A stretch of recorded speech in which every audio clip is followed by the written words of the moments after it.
BJP এত এই BJP নেতারা শুভেন্দু অধিকারী সুকান্ত মজুমদার কথা বলছে, রাজনীতি করছে, কিন্তু আমরা দেখছি প্রধানমন্ত্রী এ বিষয়ে নীরব, আন্তর্জাতিক। আমি তো এটাই বলছি যে তাহলে প্রধানমন্ত্রী নরেন্দ্র মোদী কি মানে এখন ওই হিন্দুদের সঙ্গে না থেকে মানে শেখ হাসিনার মতো মুসলিমদের সঙ্গে আছে?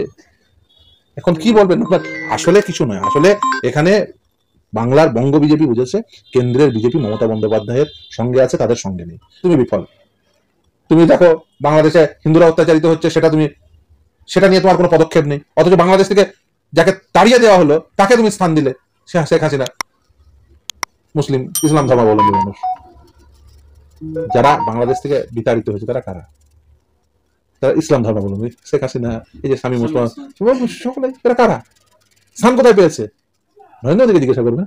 নরেন্দ্র মোদী বাংলাদেশ থেকে তাড়িয়ে দেওয়া শেখ হাসিনা তাদের স্থান দিতে পারে, আর যারা অত্যাচারিত হচ্ছে হিন্দুরা তাদের নিয়ে কিছু ভাবতে পারছে না। দায়িত্ব অন্যজনকে দিন। যাদের আমাকে দায়িত্ব দিলে আমি ওর থেকে বেটার সলিউশন দিয়ে দেবো। সর্বপ্রথম আমি বলবো যে বাংলাদেশের যে ইলেকট্রিসিটি বন্ধ করে দিন, দুদিন পরে সমস্ত কিছু বন্ধ হয়ে যাবে। আদানিকে বলুন যে ভাই তুই 2 মাস টাকা পাবি না, কি যায় আসে? দেশের জন্য এরকম করতে পারবি না? অন্তত হিন্দুত্বের জন্য আদানির ইলেকট্রিক সাপ্লাই বন্ধ করা উচিত।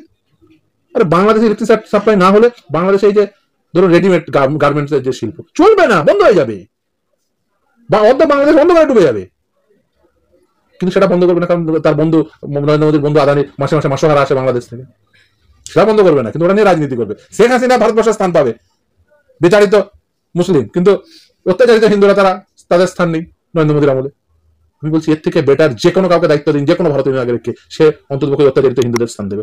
নরেন্দ্র মোদী দেবে না। নরেন্দ্র মোদী বিতাড়িত শেখ হাসিনার সাথে রয়েছে, কিন্তু অত্যাচারিত হিন্দুদের সঙ্গে নেই।